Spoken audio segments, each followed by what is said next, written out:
नमो अरिहन्ताणं नमो सिद्धाणं नमो आयर्याणं नमो वज्रायाणं नमो लोये सौवसाहुणम्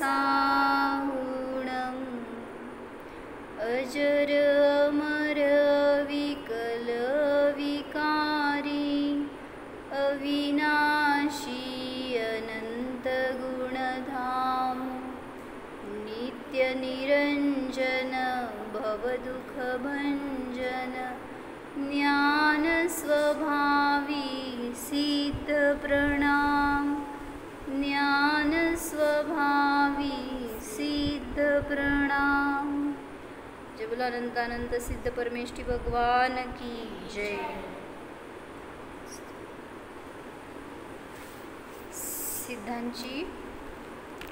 सिद्धांचं पूजनामध्ये आपण फलाचा अर्घ्य बघतोय।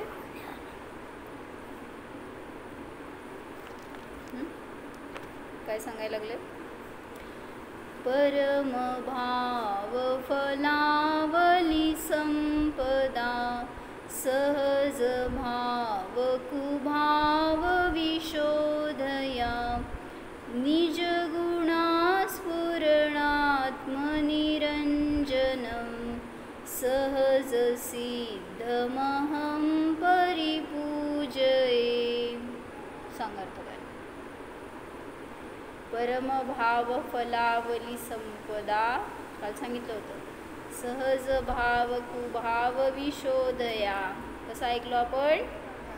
असं इकडं थोडंसं लक्ष तिकडं थोडंसं लक्ष पळापळी चंचलता काय ऐकायला मिळणार आणि काय समजणार असं म्हणून जसं ते टीचरचं स्थिरतेने ऐकता ना, मला पेपर पास करायचं आहे चांगले मार्क मिळवायचे तसं स्थिरतेने ऐका ना जरा। आपल्याला हे पास करायचं आहे सगळ्यात महत्त्वाचं काय? सगळं दुःखाला बायपास करायचं आहे।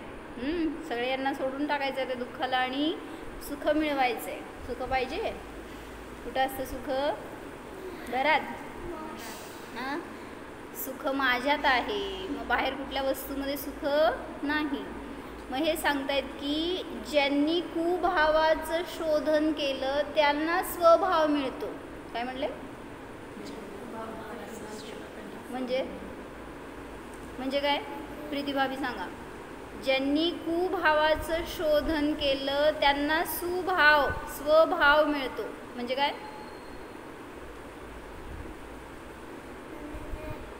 कुभाव आणि स्वभाव यांचं विलगीकरण केलं म्हणजे वेगवेगळं केलं। म्हणजे ज्याला त्या कुभावाची ओळख झाली ना, ते कुभाव आहेत म्हणून त्याला स्वभाव कळतो। म्हणजे काय म्हणायचं आहे की आपल्याला ते कुभावच वाटत नाहीत ना सगळ्यात पहिल्यांदा। सांग माझी मुलगी, नुसतं एवढे मी भाव केले, कुभाव आहेत का सुभाव आहे? सांग का बरं? होय ना, आणि तरी पण तेच करतो ना परिणाम। माझी मम्मी काय कुभाव आहे का सुभाव आहे? मग सोडा बघू। हां, कुभाव म्हणजे नियमाने आपल्याला दुःख देणारा असतं, कुभाव म्हणजे चुकीचे भाव। मग माझा ड्रेस, माझे सगळे काय घरातले सगळं परिग्रह जे पण असेल तुमचं काय, तुमचं नोटबुक वही पेन काय सगळं असेल ते माझं, ते कोणी वापरायचं? ते माझं फोन। ते जर कोण घेतलं तर ते माझं म्हणून जिथं जोडतो ना त्यालाच म्हणायचं म्हणा। काय म्हणायचं? ती कोण आहे? माझी दिदी।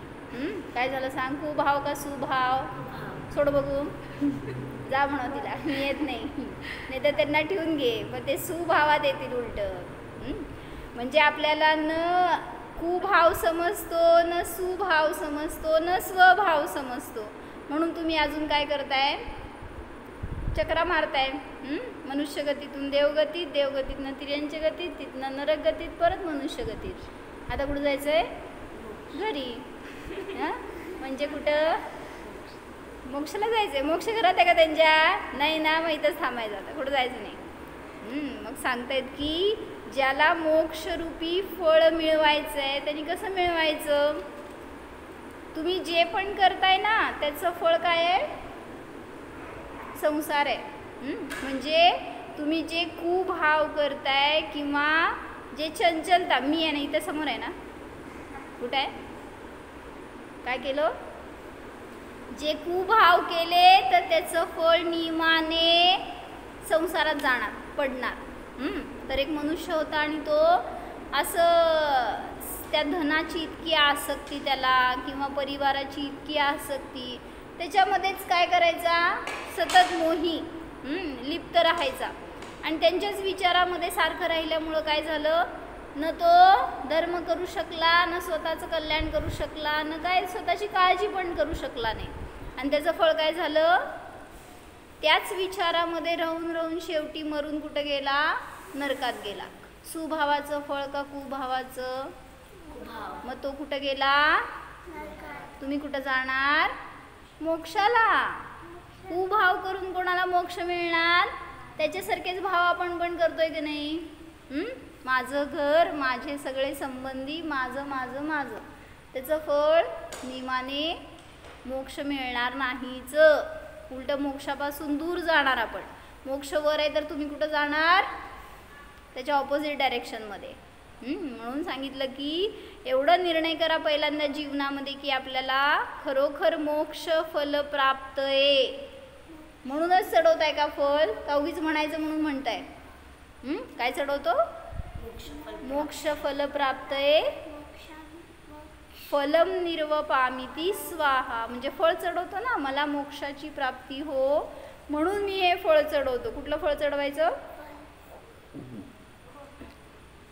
जे काय अचित्त आहे तेच फळ चढवायचं. सचित्त फळ चढवलं तर मोक्ष का नाही मिळत, का नाही मिळत, का बरं, आम्ही चांगलं बेस्ट फ्रेश फळ चढवतो म्हणले. हां, म्हणजे काय सांगितलं, ते फ्रेश आहे म्हणजेच त्याच्यामध्ये अजून ते सचित्तपणा म्हणायचं त्याला, म्हणजे अजून ते जीवसहित आहे, ते काही निर्जीव झालं नाही. आणि मग सडलेलं तर चढवत नाही आपण, म्हणजे चांगलं आहे ते चढवलं तर त्याच्या आश्रयाने जीव आहेत, परत त्याला त्याच्या वासाने त्याच्या स्वादासाठी म्हणून परत जीव लागणार त्याला, म्हणजे हिंसा होणार. म्हणून किती आंबे चढवले, किती, 24. हां, अक्षय तृतीयाला चढवतात ना, 24 चढवतात ना, चढवले ना, मग गोड लागले असतील जास्त का देवानी खाल्ले. तर सांगितलं असं सचित्त फळ चढवणार तर नियमाने त्याचं पाप, हिंसेचा दोष लागतो आणि जो हिंसा करणार त्याला मोक्ष मिळणार का. म्हणून सगळ्यात पहिल्यांदा सांगितलं जिनधर्माचं प्राण अहिंसा आहे. जी काय तुम्ही क्रिया करणार धर्माच्या नावाखाली त्याच्या मागं बिलकुल हिंसा व्हायला नको. मग ती डायरेक्ट हिंसा असू दे जीवाची, नाहीतर कोणाला तरी अपशब्द बोलून काहीतरी, काय म्हणायचं, असं भाव हिंसा म्हणतो आपण त्याला, म्हणजे काय मर्मछेदक असं बोलणं, मन दुखावणं, ह्याला म्हणायचं भाव हिंसा. जसं आपण काय करतो, दुसऱ्याला हिणवतो किंवा त्यांच्या समोर आपलं जास्त काय म्हणायचं, आपलं मान कशा आहे दाखवायला जातो आणि मग आपल्यासमोर ते कायच नाहीत असं आपण विचार केलं तर ती पण एक प्रकारची हिंसा झाली. मुनिराजांना असे परिणाम असतात का, काय भाव असतात. समजा एक मुनी आहेत एका गावामध्ये, एका कुठं राहिलेत एका मंदिरात स्थानामध्ये, आणि तिथं नेमकं येऊन दुसरे कुठल्या तरी विहार करत असणारे मुनी येऊन त्यांच्याच निलयमध्ये राहिले, त्यांच्या निवासमध्ये.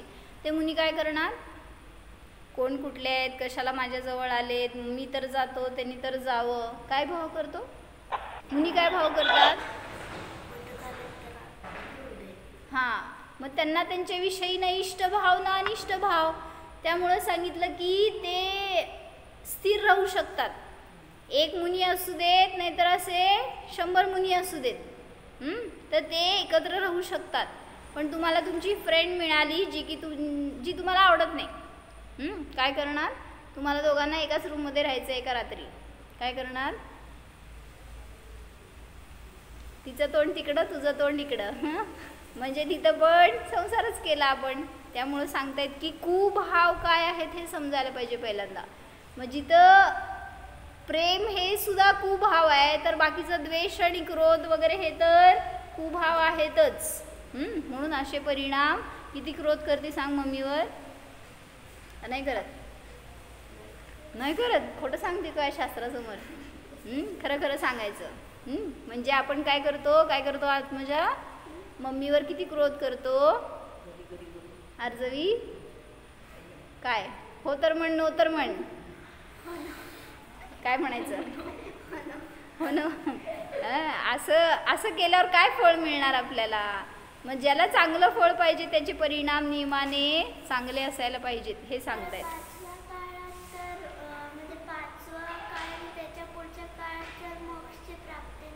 म्हणून मग काय करायचं? भांडण करत बसायचं भरपूर. 5व्या काळामध्ये मोक्ष नाही म्हणतेय तर काय करायचं? मग कुठे जायचं? सगळे मिळून नरकात जायचं, हाताला हात धरून. कसं?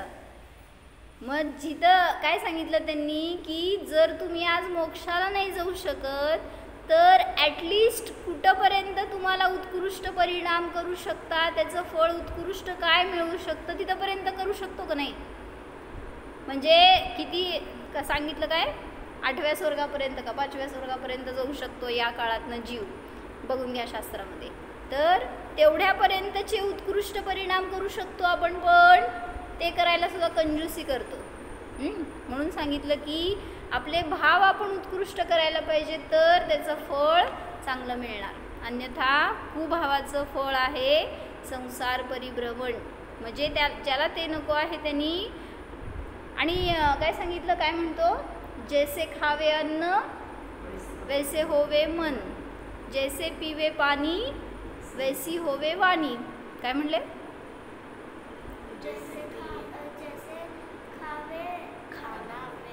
अन्न, जैसे खावे अन्न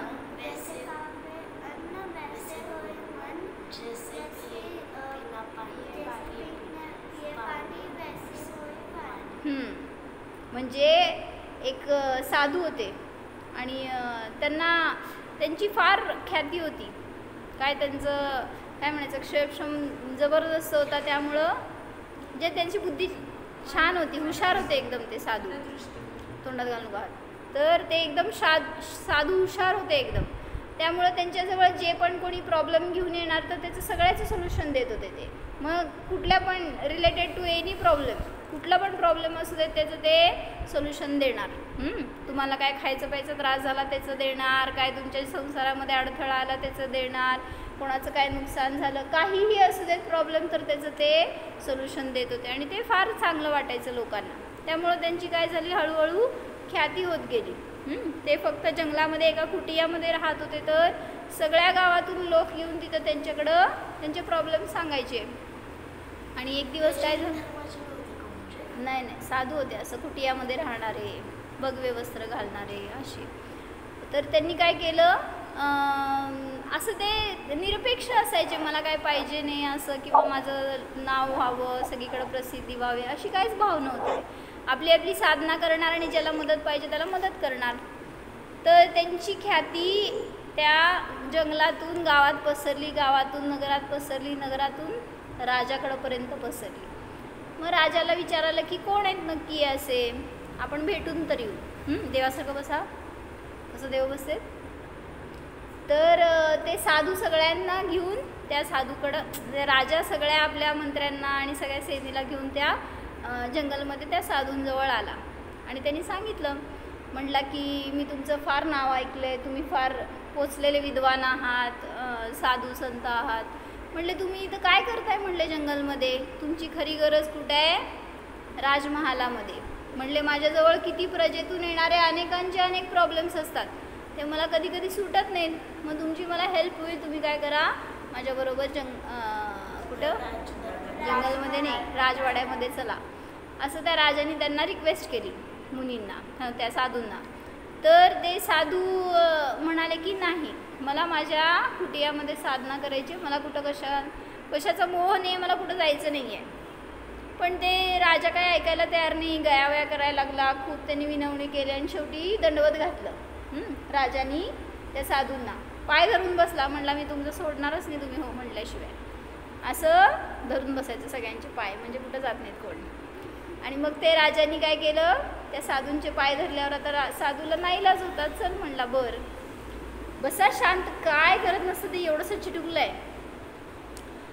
तर ते साधू गेले त्यांच्याबरोबर राजवाड्यामध्ये.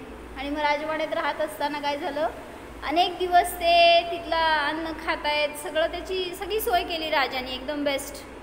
आणि मग चाललं की त्यांचं रुटीन सुरू झालं, जे काही प्रॉब्लेम्स येणार त्याला ह्यानी सोल्युशन देणार आणि रोज त्यांचं अन्न खाणार, त्यांच्यासारखं राहणार. आता हळूहळू काय व्हायला लागलं, त्या साधूंचे परिणाम बदलले. आणि आता थोड्या दिवसांनी बदललेलं जाणवलं. अनेक दिवस गेले तर सगळं त्यांचा व्यवहार बदलला, त्यांची वाणी बदलली, त्यांचे विचार सगळे चुकायला लागले, असं सगळं झालं. आणि एक दिवस काय झालं, साधू त्या राजवाड्यातून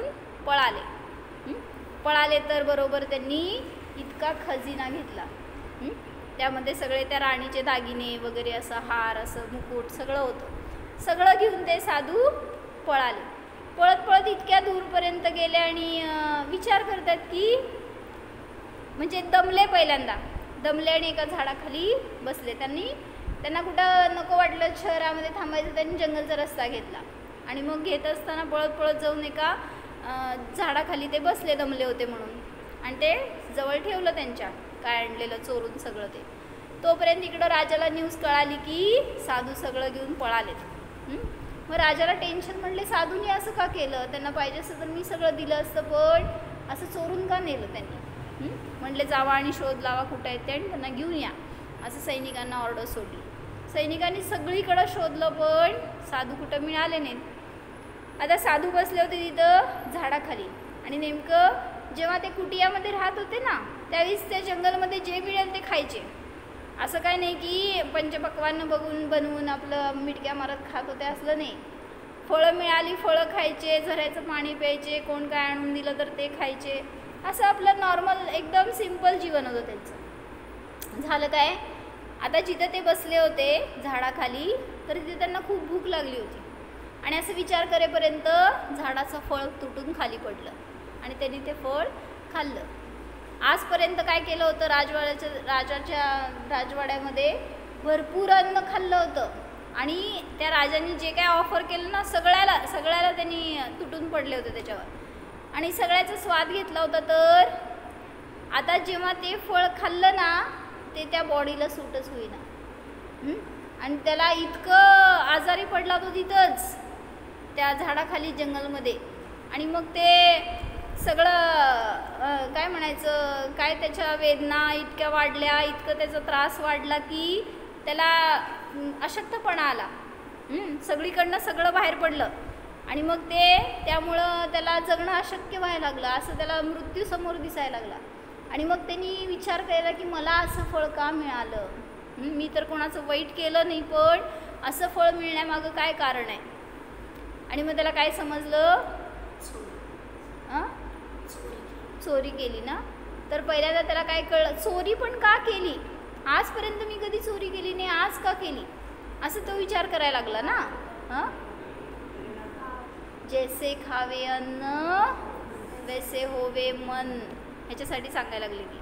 आणि मग त्याला सगळं रिकॉल झालं की आपण पूर्वी कसे होतो, आता कसे आहेत आणि मध्ये काय झालं, सगळं त्याने आपलं फ्लॅशबॅकमध्ये गेला. का, कारण जिथं पडला होता ना झाडाखाली, इतकं शरीरामधनं काय म्हणायचं त्याचं सगळं अवसानच गेलं होतं, इतका तो आजारी पडला.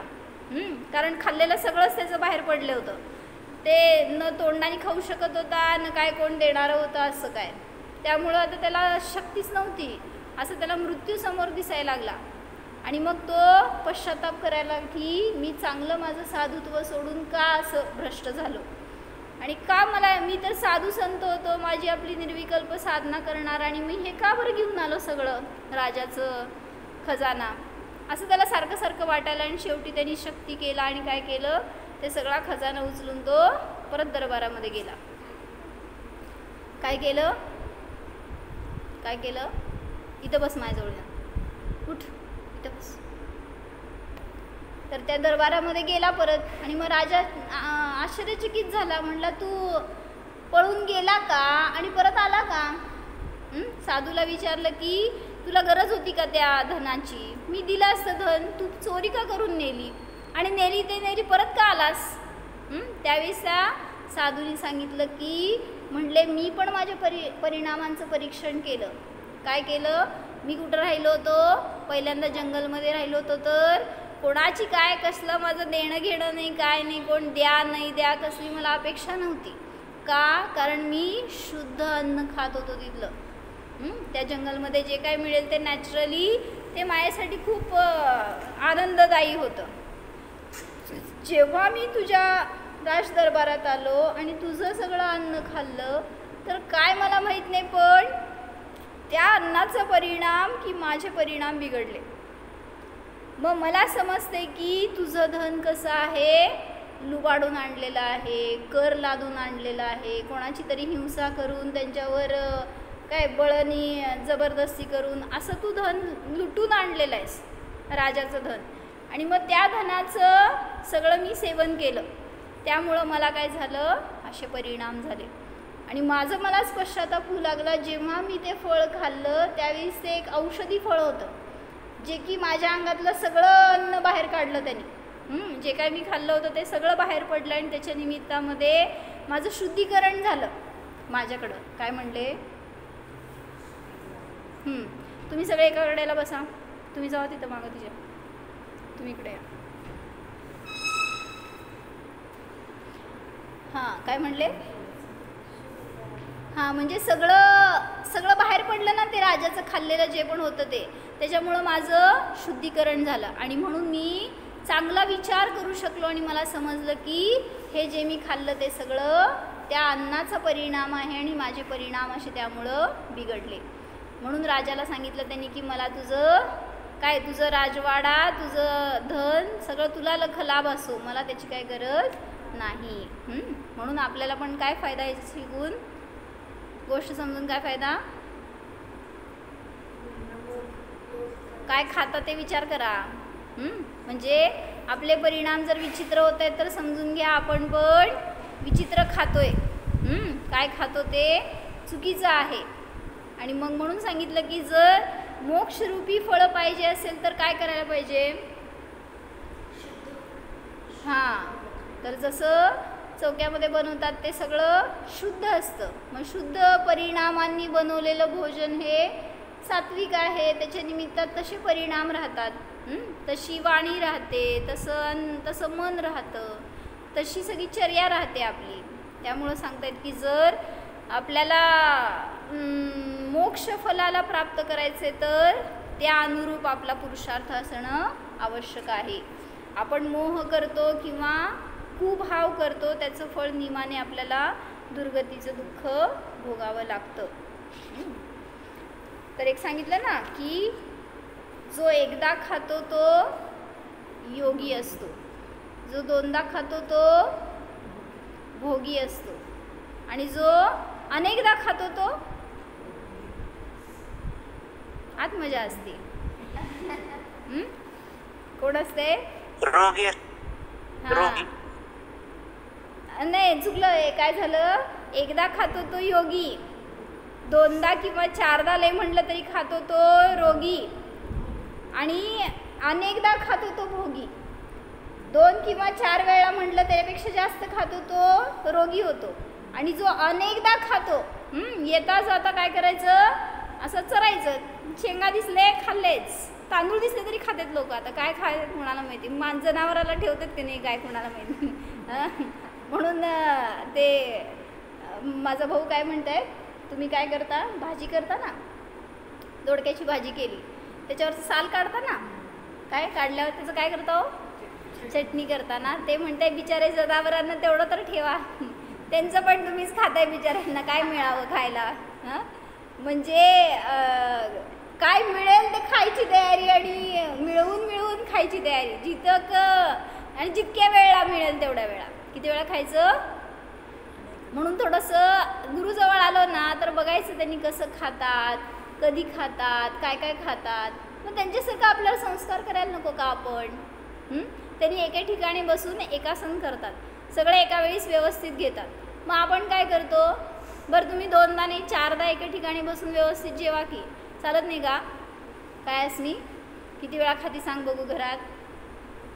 सकाळी उठल्यावर ब्रेकफास्ट, दुपारी जेवण, परत मध्ये स्नॅक्स, परत जेवण, परत संध्याकाळी, परत रात्री, परत झोपेमध्ये काय काय हाय नाही ते सगळ्या वेळी चालूच असते आपलं. काय म्हणायचं, यंत्र बंदच पडत नाही.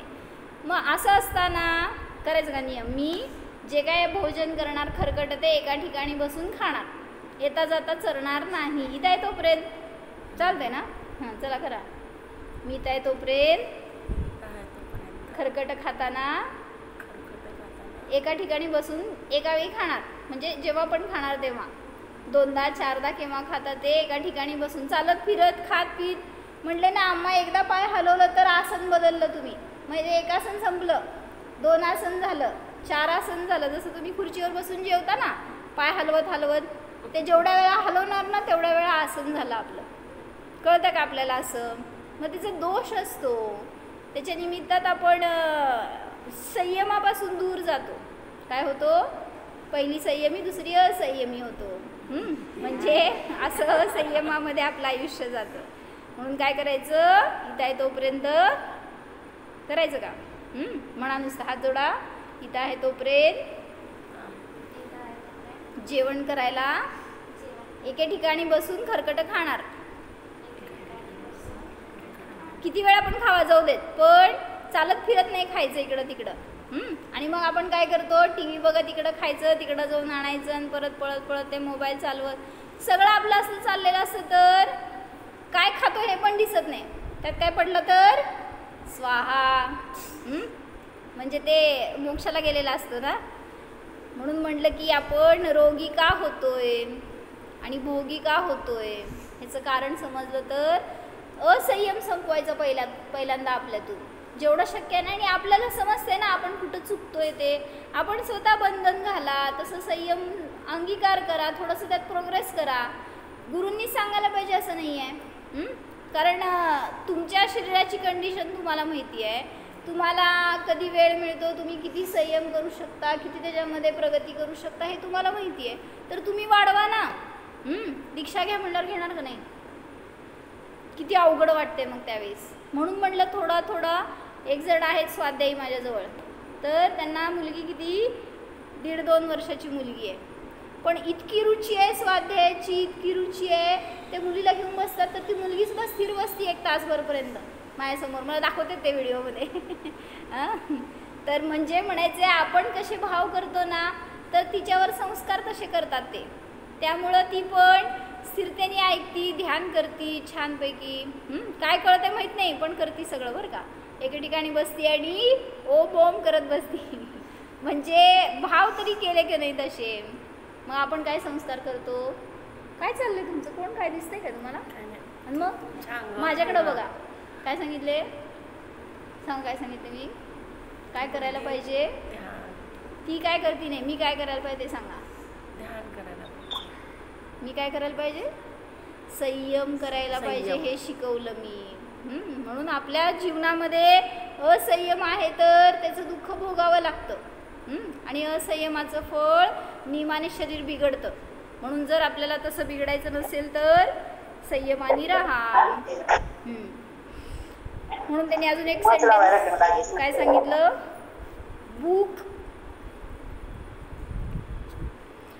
भूक आहे तेवढे खाणे ही प्रकृती आहे. काय म्हणले? भूक जेवढी आहे तेवढं खाणं प्रकृती आहे, त्याच्यापेक्षा जास्त खाणं विकृती आहे. म्हणजे काय? हां, भूक केवढी? समजा 2 जास्त खाल्ले विकृती. किती खाता? नाही खाणं पण चुकीचं आहे बरं का, ती पण विकृतीच आहे. आवश्यक आहे शरीराला तेवढं खायला पाहिजे, पण त्यापेक्षा छान झालं म्हणलं किती खातो आपण. मम्मीने टेस्टी डिश बनवली बरं का, आणि काय केलं अर्जवी, किती खाल्लं. कोण मागचं आहे का नाही बघायचंच नाही, सगळं स्वाहा. आत्मजा छान झाल्यावर मग ह्याला म्हणायचं विकृती. भूक आहे त्यापेक्षा अधिक खाणं ही विकृती. देवासारखं बसा. तर ती विकृती आहे. आणि संस्कृती सांग काय? हां खाण्यातच अडकलंय बिचारा. मी खाणारा नाही जाणणारा आहे, ही झाली संस्कृती. खात खातच बिचारे मरणार आहेत आपण तर. मोक्ष पाहिजे पण खायचं सोडणार नाही आम्ही. खायला द्या तर खात खात मोक्षाला जाणार. असं असेल तर कधीच मोक्ष मिळणार नाही. म्हणून खाणारा नाही, अनाहार स्वरूपी आहे हे जाणणं ही झाली संस्कृती. कशाची भूक आहे आपल्याला? काय म्हणायचं त्याला, काय पण खातो ते पण कळत नाही. जाऊ दे, तेच खायचं बाहेर पडू खाण्याच्या विषयात ना आपण. म्हणजे लोकांना आज धनाची भूक आहे, कोणाला तरी गोड शब्दाची भूक आहे, कोणाला तरी सहवासाची भूक आहे, सगळ्या गोष्टींची वेगवेगळी. काय कोणाला संचय करायची भूक आहे. सगळी असली ह्याच्या नादी लागल्यामुळं जे मिळायला पाहिजे ते मिळत नाही आहे. बाकीचं सगळ्याच्या नादी लागून आपण स्वतःपासून दूर जातोय. म्हणून तुम्हाला काय म्हणलो, एक वाक्य त्यांनी काय सांगितलं, डॉक्टर भी वही अच्छा माना जाता है. काय म्हटले वहिनी? वर बघा माझ्याकडे. वही माना जाता. डॉक्टर भी अच्छा वही माना जाता है जो दवा कम और सलाह ज़्यादा दे. काय कळलं? इंजेक्शन दिलेला डॉक्टर छान असतो का नाही? दुसऱ्या वेळेस त्या रस्त्याला पण जात नाही आपण, ज्या रस्त्याला ते डॉक्टरचा दवाखाना असतंय. दवा नाही, जो दवा कम और सलाह, बडबड कर की तुला काय करायचं ते आम्ही ऐकतो, पण तसला औषध गोळ्या इंजेक्शन तसला आम्हाला नको. मग तेच डॉक्टर छान वाटतो. गोड बोले असते डॉक्टरकडून, मग तुम्हाला गोड गोड बोलतात आणि मग टोचते. मग तुम्हाला कळू नये पण त्यातनं. बरं जाऊ दे. तर काय सांगायचं होतं, म्हणून ज्याला सुफळ मिळवायचंय त्याला कुभावापासून दूर राहावं लागेल. तर हे सगळे कुभाव आहेत. क्षुधा, तृष्णा, खाणं पिणं भोगणं, हे सगळे कुभाव आहेत. माझ्याकडे बघता का?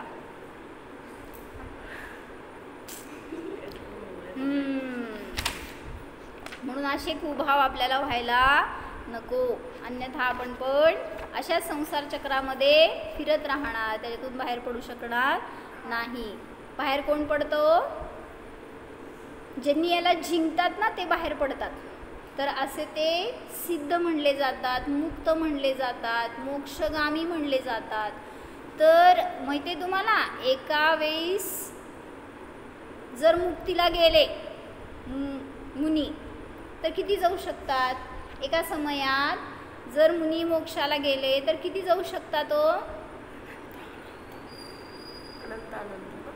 कमीत कमी एका समयात मोक्षाला गेले तर किती जाणार? एक. आणि मॅक्झिमम किती जाणार हो? कोणाला माहिती आहे? 608. 108. ते 6 महिने 8 समयामध्ये 608.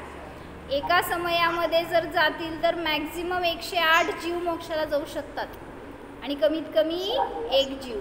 आणि म्हटलं ना 608 जीव 6 महिने 8 समयात जर मोक्षाला गेले तर तेवढेच जीव निगोदातून वर येतात. म्हणून बॅलन्स्ड राहतं इथं क्वांटिटी. काय म्हणले? इथून मुक्त झाले आणि सिद्धशिलेवर बसले जाऊन तर इथं कमी झाली ना तेवढी संख्या, मग ती कमी होत नाही. तर लगेच निगोदातून तेवढे जीव तेवढ्या काळामध्येच वर आलेले असतात. म्हणजे वर येतात म्हणजे द्विंद्रिय त्रिंद्रिय किंवा त्रसांमध्ये येतात, स्थावरांमध्ये येतात. फक्त निगोद पर्याय संपते.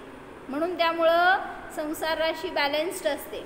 म्हणून म्हटलं की मुक्त व्हायचे तर आपल्याला कोणाच्या जवळ बसायचे? जाऊन त्या सिद्धांजवळ बसायचे. तर कसं बसणार? हां असं बसणार. कसं बसलोय आता?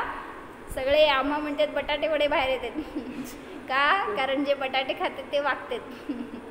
कारण त्यांच्या हाडातलं सांगतात की आयोडीन सगळं नष्ट झालेलं असतं. ते स्टार्च असतं बटाट्यामध्ये, माहिती का? काय त्याचं रिझन समजून घेऊन खावा, म्हणजे खाऊ नका. काय असतं बटाट्यामध्ये? स्टार्च असतं आणि आपल्या हाडामध्ये आयोडीन असतं. तर त्या दोन्हींचं रिॲक्शन झालं तर ते आयोडीन खाऊन टाकते स्टार्च. त्यामुळं तुमचं हाड कमकुवत होते. मग किती वागता दाखवा बघू किती वागलाय. मग वाकत जातो असा हळूहळू. म्हणून सांगितलं की जे खातो त्याच्यात विवेक पाहिजे, जे बोलतो त्याच्यासाठी विवेक पाहिजे, जे सगळं करतो भोगतो त्याच्यासाठी सुद्धा विवेक आवश्यक आहे. त्यामुळं जितके सुभाव करणार तितकं मोक्षाची प्राप्ती होणार आणि जितके कुभाव असणार तितकं संसार परिभ्रमण वाढणार.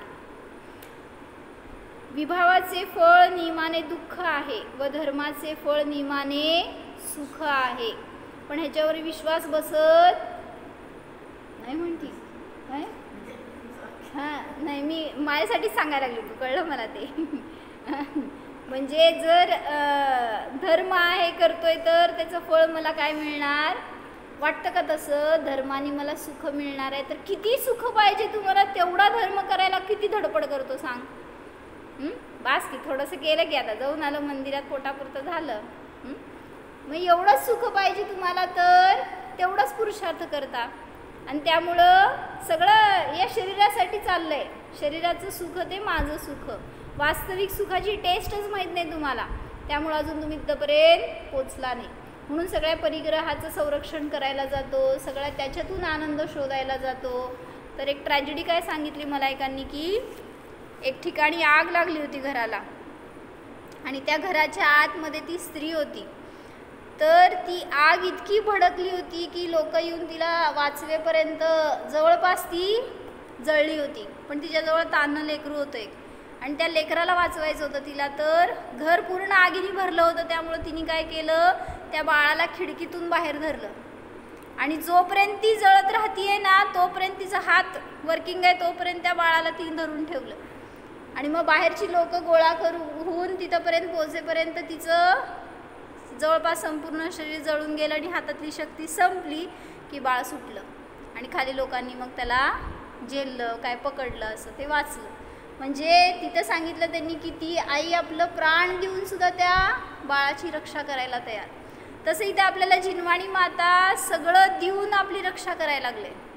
तसं आपल्याला भगवान सगळ्या प्रकारांनी सुखाचा मार्ग देऊन तुम्हाला बाहेर काढायला दुःखातनं. पण आपल्याला काय करायचं आहे मोहात आत जायचं आहे अजून. किती विरक्ती आहे सांग बघू अस्मीपासून. खरं खरं म्हण अस्मी मम्मी माझी म्हणती का बघ बिचारी. काय शिकवली सांग, मोह शिकवली का निर्मोह शिकवलीस? मम्मी माझी आरजवी लगेच म्हणणार आहे तुम्हाला माहीत होतं. माझी नाहीच आरजू आदमू मम्मी माझीच पप्पा माझे नाहीत. असं आपण काय करतो भेद करतो. पण तिथं भेद करणं सुद्धा मोह आहे. म्हणून सांगितलं कोण माझं संसारामध्ये नाही. ज्याला संसाररूपी फळ नको असेल त्यांनी आत्म्याची आराधना करा, त्याच्याशिवाय मुक्ती नाहीच. हो जाणा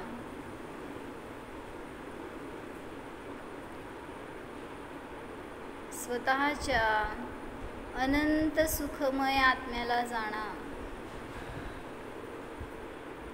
पहा या आत्म्यामध्ये भूक नाही, तहान नाही, राग नाही, द्वेष नाही,